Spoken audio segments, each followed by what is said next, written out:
Welcome back friends, this is current affairs funda. आज की इस वीडियो में हम बहुत इंपॉर्टेंट टॉपिक की बात करेंगे। जैसा कि बहुत लोगों का डाउट रहता है कि इंग्लिश के एग्जाम्स में स्कोर नहीं बन रहा है। अगर आप कोई भी ऑनलाइन टेस्ट देते हैं तो आपका स्कोर वहाँ पर नहीं आ रहा है। फाइन, तो मैं आपको कुछ यहाँ पर ऐसे टिप्स बताऊँगा जिससे आपका स्कोर डेफिनेटली बूस्ट होगा। लेकिन हमें करना क्या है, कुछ स्मार्ट अप्रोच को यहाँ पर फॉलो करना होता है। तो वो स्मार्ट अप्रोच किस फॉर्मेट में होनी चाहिए और कैसे करनी है वो मैं आपको यहाँ पर बताऊंगा। फाइन, तो आज की इस वीडियो में केवल हम उन टॉपिक्स की बात करेंगे जो बैंक के एग्जाम से बहुत ज़्यादा इंपॉर्टेंट हैं और उन एग्जाम्स के लिए हमें कितना डेडिकेशन देना चाहिए और किस तरह से हमें वो क्वेश्चंस को सॉल्व करना चाहिए। फाइन, तो इस वीडियो को दोस्तों लाइक जरूर करें, कमेंट करके आप अपने डाउट्स पूछें और इस वीडियो को शेयर भी करें। और आप नए यूजर हैं तो इस चैनल को सब्सक्राइब कर लें।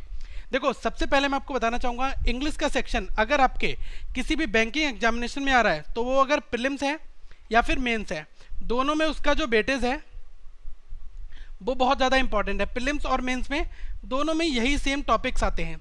आरसी प्रीलिम्स में भी आएगा, मेंस में भी आएगा, क्लॉज टेस्ट दोनों जगह आता है, सेंटेंस करेक्शन जो है वो प्रीलिम्स में और मेंस दोनों में आपका आएगा, चाहे भले वहाँ पर 2 क्वेश्चन आए प्रीलिम्स में। स्पॉट द एरर के भी क्वेश्चंस रहते हैं और फिल इन द ब्लैंक्स, कभी कभी फिल इन द ब्लैंक्स यहाँ पर आपका नहीं रहता है लेकिन आपका मेंस में जरूर रहेगा। और पैराजम्बल्स तो दोनों जगह रहेंगे। पैराजम्बल्स और सेंटेंस रीअरेंजमेंट ये दोनों एक ही चीज होती है। ओके, अगर मैंने कह दिया सेंटेंस रीअरेंजमेंट एसआर और पैराजम्बल्स पीजे, ये दोनों एक ही चीज है। फाइन, अब मैं आपको यहाँ पर बताऊंगा कि अगर आपको एग्जामिनेशन में अप्रोच कैसे लगानी है कि आरसी को सॉल्व करने के लिए। देखो, अगर कोई भी आप इंग्लिश का सेक्शन अटेम्प्ट करने जा रहे हो तो अगर आपके पास आरसी आया हुआ है, फाइन, तो आरसी को अटेम्प्ट करने के लिए मुझे कुछ चीज़ें बहुत इंपॉर्टेंट है। सबसे पहली चीज़ मुझे क्या करना होगा कि जो भी क्वेश्चंस, ये मेरी बेसिक अप्रोच है जिसको मैं आपके लिए बता रहा हूँ। जरूरी नहीं कि ये आपके लिए सुटेबल हो, लेकिन मेरा बेस्ट व्यू ये कहता है कि अगर कोई कैंडिडेट अगर इन इंस्ट्रक्शंस को फॉलो करता है तो डेफिनेटली उसको फ़ायदा होता है। फाइन, अगर आप ऑलरेडी इंग्लिश में बहुत अच्छा स्कोर कर रहे हैं तो आप इन चीज़ों को अवॉइड कर सकते हैं, क्योंकि आपकी खुद की strategy, that is your biggest strength, यही सबसे ज़्यादा जरूरी है। फाइन, तो हमें क्या करना है, आरसी में सबसे पहले जो हमें क्वेश्चंस दिए होते हैं, एक आरसी के ऊपर 10 क्वेश्चन होते हैं। ओके, 10 क्वेश्चन में से कम मैं बता रहा हूँ 6 क्वेश्चन किसके ऊपर बेस्ड होते हैं, थ्योरी बेस्ड होते हैं। फाइन, जो थ्योरी का पैसेज होता है, रीडिंग कंप्रेंशन, उसके ऊपर बेस्ड होते हैं। फाइन, तो मुझे क्या करना है, read all the questions, read all questions at a glance. एक बार में क्या करना है, उन क्वेश्चंस के ऊपर नजर डाल लेनी है। पहला क्वेश्चन लिया, उसको मैंने रीड कर लिया, सेकंड लिया, रीड कर लिया, थर्ड लिया, रीड कर लिया। ये क्वेश्चंस मैंने यहाँ से एक बार में इन पर नजर मार ली और मुझे इसमें से क्या पिक करना है, की पॉइंट इसके मैंने पकड़ लिए कि बेसिकली ये क्वेश्चन किसके बारे में पूछ रहा है, क्या कहना चाह रहा है। अब क्या करना है कि जो आपका पैसेज दिया है, देखो पैसेज हमेशा हमारा 3 ब्लॉक में होता है।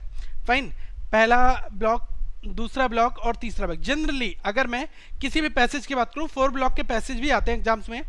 एसबीआई पीओ मेंस की बात की जाए तो वहां पर ऐसा पैसेज होगा कि आपका 4 पैराग्राफ और 5 पैराग्राफ में चला जाएगा। लेकिन हम मानते हैं स्टैंडर्ड, अगर आप प्रीलिम्स की बात करोगे तो वहां पर आपका 2 से 3 में होगा और मेंस में आपका 3 से 4 होगा, इससे ज़्यादा नहीं होगा। फाइन, तो मेरे को क्या करना है कि सबसे पहले मैंने क्वेश्चंस पढ़ लिए।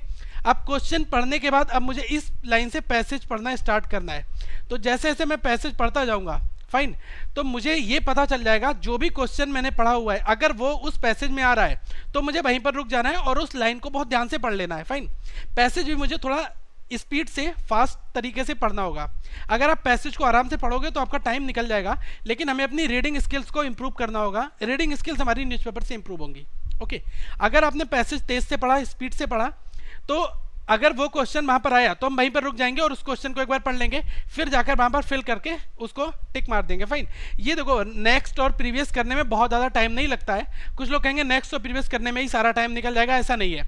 अगर आप मान के चलो कि ये 10 क्वेश्चन है और यही 10 क्वेश्चन आपको एग्जाम्स में क्वालिफाई बना सकते हैं, ठीक है, अगर हमने इन 10 क्वेश्चन के ऊपर बहुत बड़ी कमांड कर दी तब, तो ये टाइम के परस्पेक्टिव से इंपॉर्टेंट तो है, टाइम फैक्टर भी यहाँ पर इंपॉर्टेंट है, लेकिन ये चीज़ों को सही राइट वे में करना, that is more important. Fine, तो इन चीज़ों को मुझे करना पड़ेगा। इस तरह से मैंने सेकंड पैसेज पढ़ा, थर्ड पैसेज पढ़ा और मैंने 3 जो हमें पैराग्राफ दिए थे, पैराग्राफ 1, पैराग्राफ 2 और पैराग्राफ 3 कंप्लीट कर देंगे तो हमें मोस्ट ऑफ सारे क्वेश्चंस मुझे लग रहा है, अगर 6 आए होंगे तो आपको 4 तो ऐसे क्वेश्चंस होंगे जो आपके ठीक ठीक हो जाएंगे। ओके, अब एक दूसरा सेगमेंट होता है क्या, बाकी के जो 6 क्वेश्चंस ये होंगे और जो बचे हुए 4 क्वेश्चंस होंगे ये किसके होंगे, आपके सिनोनिम और एंटोनिम्स के होंगे। ओके, अब सिनोनिम और एंटोनिम के क्वेश्चंस को मुझे कैसे करना है, देखो बहुत ध्यान देना यहाँ पर, मैं बहुत आपको इंपॉर्टेंट चीज़ बता रहा हूँ और ये बिल्कुल परफेक्ट वर्क करता भी है। अगर हमारा सिनोनिम का है और एंटोनिम का सेक्शन है तो देखो मुझे बोल्ड में ये चीज़ दी होती है, कभी भी आपको सिनोनिम दिया होगा वो आपको बोल्ड लेटर्स में लिखा होगा, तो मुझे पता चल जाएगा पैराग्राफ में केवल मुझे वो कंप्लीट लाइन पढ़नी है, चाहे वो 3 लाइनों की होगी तब। ऐसा मैं क्यों कह रहा हूँ, क्योंकि डायरेक्टली सिनोनिम का मैं आंसर दे सकता हूँ और एंटोनिम्स का भी आंसर दे सकता हूँ, लेकिन नहीं, मुझे इन दोनों चीज़ों के आंसर जो है वो पैसेज के कंटेक्स्ट में देने होते हैं। फाइन, तो जो हमारा पैसेज होता है और जो उसका कंटेक्स्ट कहता है, उस पैसेज के कंटेक्स्ट में मुझे इन सिनोनिम और एंटोनिम्स के आंसर्स देने होते हैं, इन बात का ध्यान रखना है। तो कभी भी अगर आपका बोल्ड वाला टर्म पैराग्राफ में यूज हुआ है तो केवल आप उस लाइन को पढ़ो, उस लाइन को पढ़ लो जहां तक फुल स्टॉप लगा हुआ है, और वो लाइन पढ़ने के बाद में आप फिर उसका आंसर दो। अगर आपकी वोकैब स्ट्रांग है, कभी कभी वोकैब का फैक्टर भी आ जाता है कि ऐसा वर्ड वहां आ गया कि मैंने कभी सुना ही नहीं है, तब तो प्रॉब्लम्स आ जाएंगी ना। लेकिन आपने कुछ ऐसे वर्ड सुने होते हैं जो, क्योंकि यहाँ पर अगर आपसे कोई सिनोनिम पूछा गया है, ओके, तो यहाँ पर जो ऑप्शंस होंगे ये बहुत ज़्यादा आपस में क्लोज होंगे, 4 ऑप्शंस क्लोज होंगे, लेकिन आप सोचोगे ये भी है ये भी, लेकिन जब आप पैसेज में वो वाली लाइन पढ़ लोगे तब आपको कंप्लीट पता चलेगा कि यार ये तो ऑप्शन नंबर सेकेंड हमारा होगा 100%। तो एक तरीका ये है कि पैसेज को मुझे इन बातों का ध्यान रखना है। फाइन, अब सेकेंड चीज़ की अगर मैं बात करूँ क्लॉज टेस्ट की, देखो क्लॉज टेस्ट जो होता है वो पैसेज का छोटा भाई होता है। कैसे, मैं आपको बताना चाहूँगा। देखो क्लॉज टेस्ट में मिनिमम 5 क्वेश्चंस होते हैं और मैक्सिमम 10 होते हैं, क्योंकि लाइन जो होती है fill in the blanks. Basically क्या होता है, क्लॉज टेस्ट में आपका एक बड़ा सा पैसेज होगा और इस पैसेज के अंदर, ये पैसेज जो होता है स्टोरी बेस्ड होता है। फाइन, ये ऐसा नहीं कि एक लाइन कहीं की है, एक लाइन कहीं की, एक लाइन कहीं की, सारा का सारा जो है पैसेज दिया होगा वो एक कंप्लीट स्टोरी बेस्ड होगा। ओके, चाहे वो इकोनॉमिक बेस्ड हो या फिर किसी जंगल की किताब के ऊपर स्टोरी हो या फिर जानवरों के ऊपर कोई स्टोरी दी हो, कुछ भी हो सकता है, कहीं की रिसर्च पेपर भी हो सकता है, लेकिन वो कोरिलेट होंगे, सारे क्वेश्चंस, सारे स्टेटमेंट आपस में कोरिलेट करेंगे। तो क्लॉज टेस्ट और आरसी में मैंने, देखो दोनों में क्या चीज़ मैं बताना चाहूँगा। सपोज कर आप पहला लाइन लिखी और इसके बाद में पहला ब्लैंक दे दिया, थोड़े के बाद में यहाँ फुल स्टॉप लग गया, फिर सेकंड लाइन मैंने लिखी, सेकंड ब्लैंक इधर दे दिया, इधर हुआ, फिर स्टार्टिंग में कभी कभी थर्ड ब्लैंक आ गया, इस तरह से आकर हमारे सारे 10 ब्लैंक तक भर गया। अब देखो करना क्या है, पहला ब्लैंक का यहाँ पर ऑप्शंस लिखे होंगे 5 ऑप्शंस। फाइन, तो अगर आपको ये चीज़ भरनी है तो आप ऐसा मत करना कि आपने पहली लाइन पढ़ी और पहले ब्लैंक पर आकर रुक गए और यहाँ से ऑप्शंस चेक करने लगे। आप कभी क्लॉज टेस्ट को अटेम्प्ट नहीं कर सकते।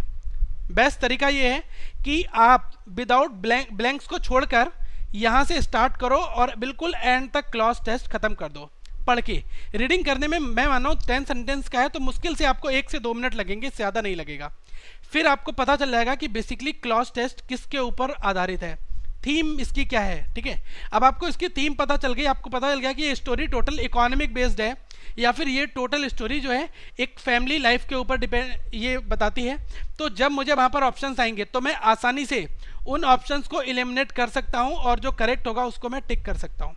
ये मेरा मानना है कि आप अगर ये फंडा फॉलो करते हो तो चांसेस ज़्यादा रहते हैं, कम से कम चांसेस रहते हैं 70 to 80% की आपका आंसर ठीक हो जाएगा। फाइन, क्योंकि यहाँ पर भी वोकैब का पार्ट इंपॉर्टेंट रह जाता है, क्योंकि जिसकी वोकेबलरी बहुत स्ट्रांग है उसको इन चीज़ों में प्रॉब्लम्स नहीं आएंगी, लेकिन जो फ्रेशर्स हैं जिनको वोकेब उन्होंने नहीं पढ़ी थ्रू आउट द लाइफ, तो अगर वो इन चीज़ों को अटेम्प्ट करना चाहते हैं तो मैं आपको यही कहूँगा कि अगर आप किसी भी और एग्जामिनेशन की प्रिपरेशन भी कर रहे हैं और आपको पता है कि हमारे इस एग्जाम्स के लिए मैं प्रिपेयर नहीं हो पाया, लेकिन वो गलती आप आने वाले एग्जाम्स के लिए ना करें, इसके लिए मैं आपको इस वीडियो के एंड में कुछ ऐसे इंपॉर्टेंट पॉइंट्स बताऊँगा जिनको आपको ध्यान रखना है, फिर आप इन चीज़ों में परफेक्ट हो सकते हैं। फाइन, तो क्लॉज टेस्ट में पहले पूरा स्टार्टिंग से एंड तक पढ़ लेना, उसके बाद ऑप्शंस देखकर अटेम्प्ट करना। और जो आपको फिल करने में प्रॉब्लम्स आ रही हो कि कोई फिल इन द ब्लैंक्स नहीं समझ में आ रहा कि इसमें ये कौन सा पॉइंट फिल करना है, तो आप उसको छोड़ देना, नेक्स्ट लाइन पर बढ़ जाना। कभी कभी क्या होता है, क्लू मिल जाता है मुझे थर्ड और फोर्थ पॉइंट में कि वो सेकंड वाले का आंसर क्या होगा। स्टोरी आगे कोरिलेट करती है ना और वर्ड्स रिपीट होते हैं, तो दोस्तों इन चीज़ों को ध्यान रखना। फाइन, वैसे मैं आपके लिए क्लॉज टेस्ट के ऊपर सेपरेट सेशंस बनाऊंगा बहुत जल्दी, ये कोशिश हमारी ये टीम इस पर काम कर रही है और जल्दी से जल्दी हम आपके लिए ये टॉपिक भी लाएंगे। अब देखो सेंटेंस करेक्शन की अगर मैं बात करूं तो यहां पर इंपॉर्टेंट फैक्टर क्या होता है, आपका ग्रामर, आपकी ग्रामर और प्लस आपकी प्रैक्टिस। जिसकी इन दो चीजों पे कमांड अच्छी है वो सेंटेंस करेक्शन की चीजों को कर लेगा। प्रैक्टिस का मतलब मैं बताना चाहूंगा जो आपने प्रैक्टिस सेट सॉल्व किए हैं, क्योंकि क्वेश्चंस क्या है, अगर आपने कम से कम मैं बताऊं आपने सेट 10 बना लिए, 10 सेट आपने सेंटेंस करेक्शन के बना लिए, तो इसमें ग्रामर का क्या रोल है? ग्रामर का रोल ये है कि प्रीपोजिशन का रोल पता चल जाएगा, टेंसेस आपको अच्छे से आने चाहिए, ठीक है, कंजक्शंस, पार्ट ऑफ स्पीच, ये सारी चीजें अगर आपकी अच्छी हैं और साथ में आपने प्रैक्टिस करी है तब आप इस टॉपिक को बहुत आराम से बना सकते हैं। लेकिन एग्जाम्स में मुझे क्या करना है, देखो एग्जाम्स की बात करूं, अगर सेंटेंस करेक्शन में क्या होता है कि एक बड़ा सा सेंटेंस लिखा होता है और उसके लिए 5 पार्ट लिखे होते हैं, ए बी सी डी और ई। ओके, ये 5 में लास्ट वाला पार्ट क्या होता है, नो करेक्शन का, और यहाँ पर कुछ करेक्ट होंगे, फाइन। तो इन चीज़ों को अगर मुझे करना है तो इसके लिए मुझे टेंसेस तो आने जरूरी है और ग्रामर का पोर्शन भी पता होना चाहिए, और प्लस मैंने प्रैक्टिस करी होगी तभी तो मैं बना सकता हूँ। कभी भी गैस करके आपको कहते हो यार ये सुनने में अच्छा लग रहा है तो ये होगा, ऐसे आप बिल्कुल गैस तो मत मारना, फाइन। तो सेंटेंस करेक्शन तभी आप एग्जामिनेशन में सॉल्व करना अगर आपके टेंसेस पे कमांड बहुत अच्छी हो और आपने ये सब चीज़ें की हो। ओके, नेक्स्ट मैं बताना चाहूँगा फिल इन द ब्लैंक। देखो फिल इन द ब्लैंक्स का ग्रामर से रिलेशन नहीं है। ओके, मैं किस रिस्पेक्ट में कहना चाहूँगा कि अगर आपकी वोकैब बहुत स्ट्रांग है, अगर आप वोकैब में मास्टर हैं और वोकैब आपको थोड़ी सी भी अच्छी आती है, फाइन, तो आप क्या करते हैं फिल इन द ब्लैंक्स भर सकते हैं। लेकिन कभी भी फिल इन द ब्लैंक्स में क्या है, दो फैक्टर हो जाते हैं, एक आता है सिंगल फिलर और एक आपका क्या होता है, डबल फिलर। तो जो आपका डबल फिलर होता है, देखो डबल फिलर भरना आसान होता है in comparison to single filler के। तो आप ये मान के चलो कि आपका अगर प्रीलिम्स का एग्जाम है तो वहाँ पर सिंगल फिलर आएगा और मेंस में आपको डबल फिलर आएंगे। ओके, अब करना कैसे है इनको, तो देखो यहाँ से 2 लाइनें लिखी हैं और सेंटेंस जो है 2 लाइन का है, सपोज करना यहाँ से स्टार्ट हुआ और यहाँ पर एंड हो गया, एक फिलर हमारा यहाँ पर है और एक फिलर हमारा यहाँ पर है। ओके, अब ये दोनों फिलर जो है ग्रुप में होते हैं, जो हमें 5 ऑप्शंस दिए होते हैं, डबल फिलर की बात कर रहा हूँ, ठीक है। तो क्या होता है कि जैसे मैंने क्या किया कि एक जगह रेड की बात हो रही है और एक जगह क्या बात हो रही है, दैट की बात हो रही है, फाइन। सपोज करना कोई यहाँ पर ऑप्शंस और कुछ है, कुछ और है, तो आप ये देखना कि ये दोनों के दोनों ऑप्शन जो हैं, ये अगर आप पहले वाले को पिक कर रहे हैं तो रेड आपका पहले पर आ जाएगा और दैट आपका सेकंड प्लेस पर आ जाएगा। ओके, तो मुझे क्या करना है, पहले पूरे सेंटेंस को पढ़ना है, और कभी कभी क्या होता है किसी एक इंडिविजुअल को यहाँ पर पुट कर देते हैं, इंडिविजुअल को पुट करने से ही मुझे पता चल जाता है कि यार ये तो श्योर होगा, तो कभी कभी रिपीट करता है, दैट पहले में भी है, दैट दूसरे में भी है। अब यहाँ पर मैं समझ जाता हूँ कि मेरा पहले और तीसरे में से ही होगा, क्योंकि दूसरा और चौथा और पांचवा तो मेरा नहीं होगा क्योंकि इसमें दैट नहीं है, फाइन, और दैट तो श्योर आएगा इस फिल इन द ब्लैंक्स में। तो मैं आपको बता रहा हूँ फिल इन द ब्लैंक्स में दोनों वर्ड को आप वहां पर जज करके देख लेना और आप देख लेना कि कौन सा ग्रामेटिकली और आपके सेंटेंस वाइज और मतलब सेंस वाइज ठीक है, उसी को आप पिक करना। ओके, ये अप्रोच आपकी 95% हर जगह काम करती है, इसको बहुत ज़्यादा अगर आप प्रैक्टिस कर लोगे तब आपको ये फ्लुएंसी में आ जाएगी। ओके, तो ये चीज़ें भी हम एग्जाम्स में अप्लाई कर सकते हैं। अब स्पॉट द एरर की अगर मैं बात करूं तो यहाँ पर भी टोटल क्या है, हमारा ग्रामर और प्रैक्टिस, 2 चीज़ों का रूल है। वैसे मैं आपको बताऊं स्पॉट द एरर के ऊपर मैंने 6 वीडियो बनाई है और वो 6 वीडियो आप देख लो, उन 6 वीडियो को देखने के बाद कम से कम आपको 30 रूल पता चल जाएंगे कि आपके ग्रामर के कौन कौन से 30 रूल जो बहुत फ्रिक्वेंटली पूछे जाते हैं एग्जाम्स में। और आपको उन 6 वीडियो का मैं लिंक जो है वो देना चाहूँगा, इस वीडियो के डिस्क्रिप्शन बॉक्स में मैं पूरी प्लेलिस्ट का भी लिंक यहाँ पर आपको दे दूँगा, फाइन।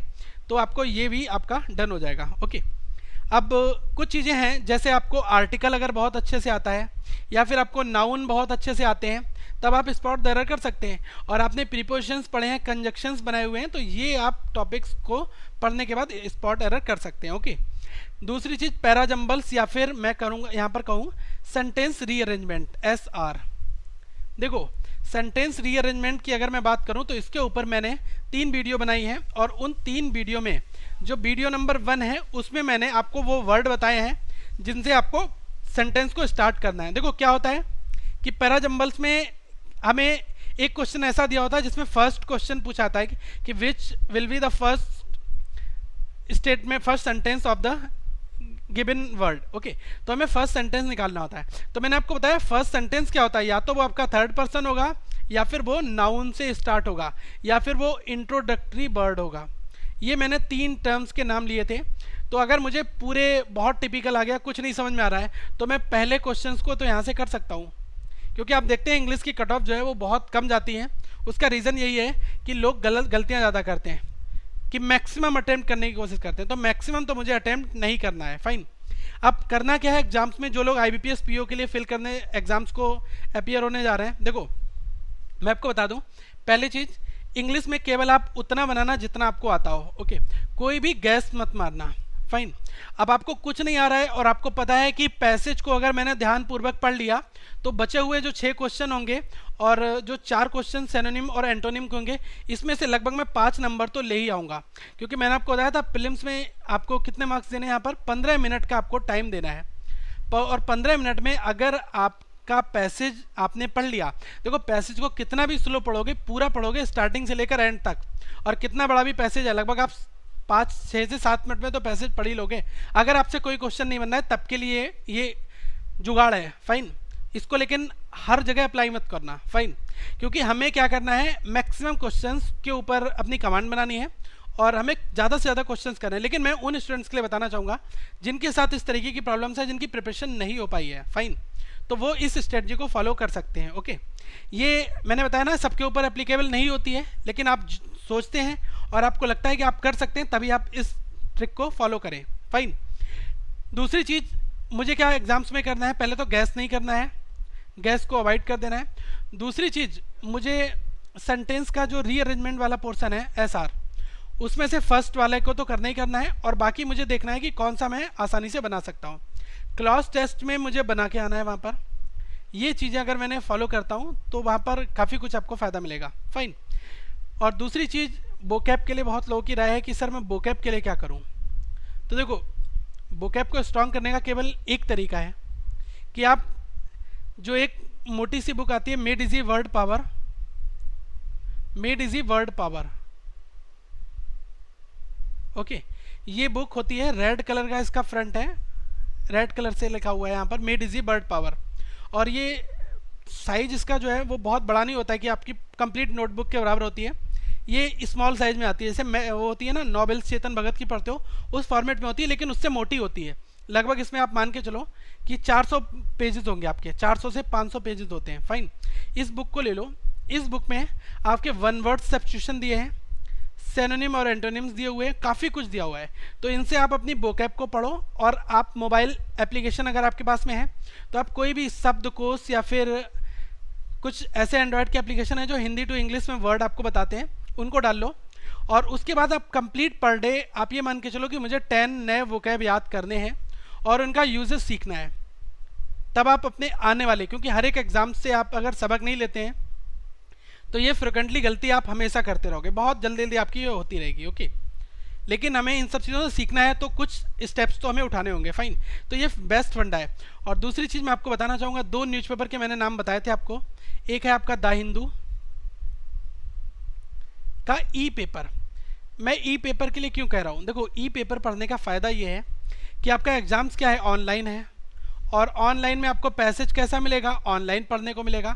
अगर आपकी कंप्यूटर स्क्रीन पर रीडिंग स्किल्स बहुत फास्ट है तो आप ऑनलाइन एग्जामिनेशन में भी पेपर पर आप आसानी से कर सकते हो।